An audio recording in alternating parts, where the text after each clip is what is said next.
Hello সবাইকে, আমি Ahana. Welcome back to my channel. আজ আমি তোমাদের সাথে আমার সরস্বতী পুজো ব্লগ শেয়ার করবো। সকালবেলায় স্নান করে আগে শাড়ি পরে নিয়েছিলাম, তারপর আমি একটু ওপরে গেছিলাম। আর ওপরে গিয়ে একটু ঢং করতে গিয়েই ধরা পড়ে গেছি। আমার জ্যাম ম্যাডাম ভাবে আমার দেখছিল বলে আমি হেসে ফেলেছি। এটা আমাদের বাড়ির ঠাকুর, আর ঠাকুরটা কেমন হয়েছে সেটা তোমরা অবশ্যই কমেন্ট করে জানিও। আমি ওপরে যাওয়ার অনেক আগে থেকেই ঠাকুরের জোগাড় শুরু হয়ে গেছিলো। গিয়ে দেখলাম আমার মা ফল কাটছে। এবারে পুজো অনেকটা দেরিতে পড়ায় আমি যেমন খুশি হয়েছি তেমন অখুশিও হয়েছি। খুশি হয়েছি এটা ভেবে যে আমার সাজার অনেক টাইম আছে, আর অখুশি হয়েছি যে সকালবেলা খুব তাড়াতাড়ি বেরোতে পারবো না এটা ভেবে। তো এরপর আমাকে বলা হয়েছিল যে একটু পঞ্চপ্রদীপটা সাজিয়ে দে, তো সেটাই সাজিয়ে দিচ্ছিলাম। আর তারপর আমি একটু মেকআপ করে নিয়েছি। মেকআপ করেছি বলতে অল্পই মেকআপ করেছি, যেটা একদমই ক্যামেরায় বোঝাও যাচ্ছে না। তো আমার কেমন লাগছে সেটাও কমেন্ট করে জানাতে ভুলো না। এরপর 12টা নাগাদ আমাদের ঠাকুরমশাই চলে এসেছিলো এবং সে তার নিজের মতো সব যোগাযোগ করে নিচ্ছিল। আমার জেঠু আর জ্যাম্মাই আমাকে বললো একটু ভ্লগ কর, না হলে আমি ভ্লগ হয়তো করতাম না, কারণ আমি একদমই সময় পাই না ইউনিভার্সিটি থেকে ফিরে আসার পর। ইভেন আমি তোমাদের বলেছিলাম যে আমি সরস্বতী পুজোয় বেশ কয়েকটা মেকআপ লুক তোমাদের সাথে শেয়ার করব, কিন্তু আমি সেটাও শেয়ার করতে পারিনি, কারণ আমার ইউনিভার্সিটিতে এতই অ্যাটেন্ডেন্সের চাপ যে আমি কোনোদিন কামাইও করতে পারিনি, ইভেন ছুটিও পাইনি। আর তারপর ইউনিভার্সিটি থেকে ফিরে আসার পর আর এত ক্লান্তি লাগে, তো তার জন্য আমি কোনো ভিডিও শ্যুট করতেই পারিনি। যাই হোক, এরপর আমাদের বাড়ির পুজো শুরু হয়ে গেছিলো। এদিকে আমার জেঠু কাঁসর বাজাচ্ছিল আর আমার জামা শাঁখ বাজাচ্ছিল।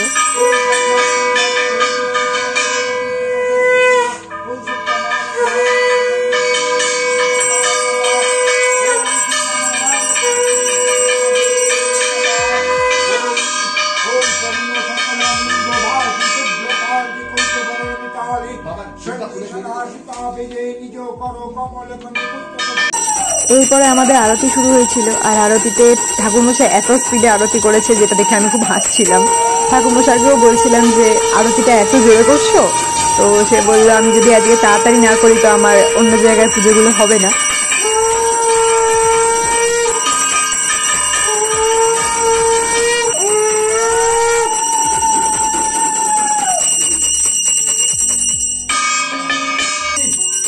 বলে এত স্পিডে করবে, আগে দাও তো মাথায়।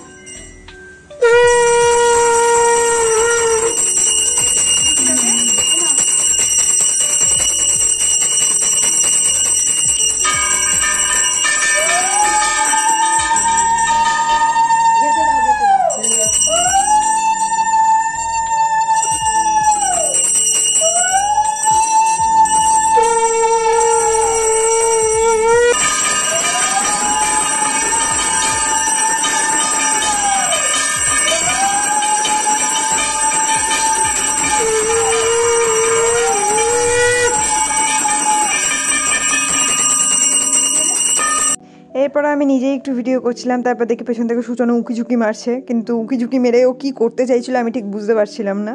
এরপর হাতটা তুলে এমনভাবে ক্যামেরার কাছে আনলো, আমি ভাবলাম হয়তো হাই ফাইভ করবে, তাই জন্য আমিও হাতটা তুললাম, এদিকেও হাই ফাইভ করলোই না।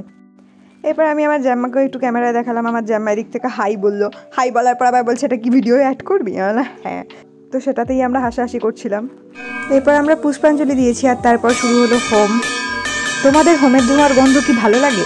আমার কেন জানি না একদমই ভালো লাগে না, তাও গন্ধটা সহ্য করে হোম তো দেখতেই হবে, তাই হোমটা দেখছিলাম আর ভিডিও করছিলাম। আমার বাড়িতে আমার দাদার বন্ধু আর সুচনেরও খাওয়ার কথা ছিল, তাদের জন্য রান্না করা হয়েছে। যেমন এদিকে আলুর দম করা হয়েছে, আর এদিকে একটা বড় কড়াইতে আমার জাম্মা খিচুড়ি রান্না করছিল। এরপর আমার প্রচুর খিদে পেয়ে গেছিলো, আর আমি ঘুরতেও বেরোতাম, তাই জন্য আমি আর সুচন আগে আগে খেয়ে নিয়েছি। প্রথমেই গেছিলাম কৃষ্ণভাবিনী স্কুলে ঠাকুর দেখতে। যতটা ভিড় হবে ভেবেছিলাম একদমই ভিড় ছিল না। অন্য বছর এই স্কুলটায় ভর্তি ছেলেপিলে থাকে, কিন্তু এবারে সেরকম কিছুই ছিল না। এরপর আমরা সকলের ডেস্টিনেশন স্ট্যান্ডেই যাচ্ছিলাম। ফার্স্টে আমরা হেঁটেই বেরিয়েছিলাম, তারপর সূচনার আবার কি মনে হলো তখনও স্কুটি নিল, তো আমরা ফার্স্টে গেলাম কানাইলাল স্কুলে, কিন্তু স্কুলের পুজো সেই দিন হয়নি, তাই আমরা ঠাকুর দেখতে পারিনি।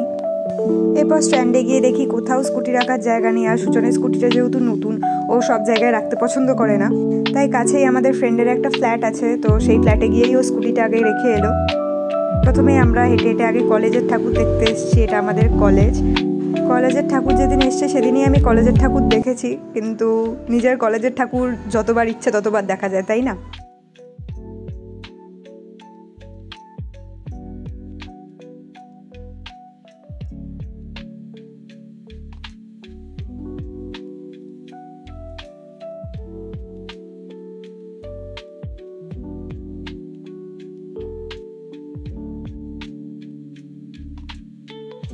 এরপর স্ট্যান্ডে কিছুক্ষণ বসেছিলাম আর তারপর সবার মতো এদিক ওদিক চক্কর দিচ্ছিলাম। আমি বুঝি না সবাই স্ট্যান্ডে সরস্বতী পুজোর দিন কেন এই পার থেকে ও পার খালি হাঁটাহাঁটি করে। স্ট্যান্ডে বেশ কিছুক্ষণ এদিক ওদিক ঘুরে বেড়ানোর পর আমরা একটু ঠাকুর দেখতে বেরিয়েছিলাম। ঠাকুর বলতে স্ট্যান্ডের কাছেই একটা হেঁটে ঠাকুর দেখতে গেছিলাম। শাড়ি পরে আমি আবার বেশি হাঁটতে পারি না, তাই স্ট্যান্ডের কাছে একটা ঠাকুরই দেখেছি, এটা হলো নাটোলার ঠাকুর। তারপর স্ট্যান্ডে ফিরে এসে সেম ভ্যাবলার মতো দাঁড়িয়েছিলাম, তার জন্য আমি একটু ভিডিও করছিলাম আর সূচনার দিকে পোজ দিয়ে দাঁড়িয়েছিল, ভাবছিলাম আমি ছবি তুলছি, কিন্তু তারপর আবার মেয়ে দেখতে লেগে গেল। ছেলেরা এত কেন মেয়ে দেখে আমি বুঝি না, মেয়েগুলো তো ছেলেদেরকে পাত্তাও দেয় না, তারপরেও ছেলেগুলো মেয়ে দেখতে থাকে কেন কে জানে।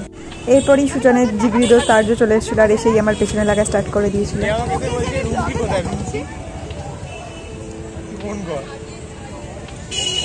তারপর আমার অনেক বন্ধুদের সাথেও স্ট্যান্ডে দেখা হয়েছিল, সবাইকে আর ভিডিও দেখানো হয়নি। হঠাৎ করে ওর সাথে মিট হলো, তোমাকে সরস্বতী পুজো। এরপর স্ট্যান্ডে বেশ কিছুক্ষণ থেকে আমরা বাড়ি ফিরে আসি। তো এরপর আমরা সন্ধ্যাবেলা ঠাকুর দেখতে বেরিয়েছিলাম।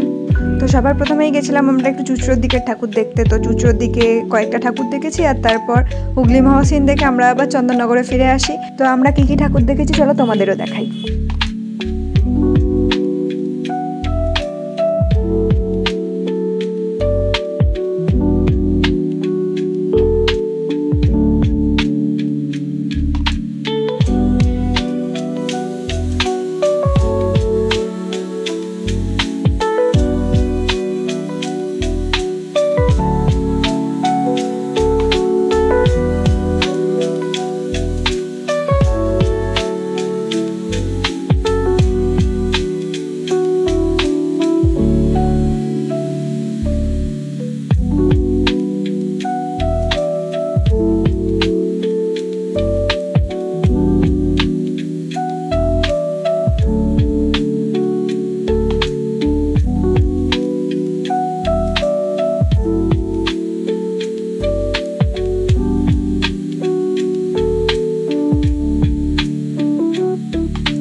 এরপর আমি চলে গেছিলাম ক্লাবে। এখানে আমার বাবার বন্ধুরা পুজো করে, ছোটোবেলা থেকে আমি এখানেই আসি। তো এখন বড় হয়ে গেছি বলে স্ট্যান্ডে ঘুরতে যাই, বাট ছোটোবেলা থেকে আমি সকালবেলা হলেও এখানেই আসতাম। এখানে যেহেতু টেবিল টেনিস খেলানো হয় তার জন্য সরস্বতী পুজো হয়েছিল আর আমি গিয়েই ওখানে কচুরি আলুর দম খেতে বসে গেছিলাম। আর সবশেষে বাবার সাথে বাড়ি ফেরার পর গেছিলাম পাড়ার ঠাকুর দেখতে। তো এটা হলো আমার পাড়ার ঠাকুর, পাড়ার ঠাকুরটাও খুব সুন্দর হয়েছিল। তো আজকের ভিডিওটা এতটাই। ভিডিওটা তোমাদের যদি একটুও ভালো লেগে থাকে তাহলে অবশ্যই একটা লাইক করে দিও আর আমার চ্যানেলটাকে সাবস্ক্রাইব করে রাখো এরকম নতুন নতুন আরও ভিডিও দেখার জন্য। বাই।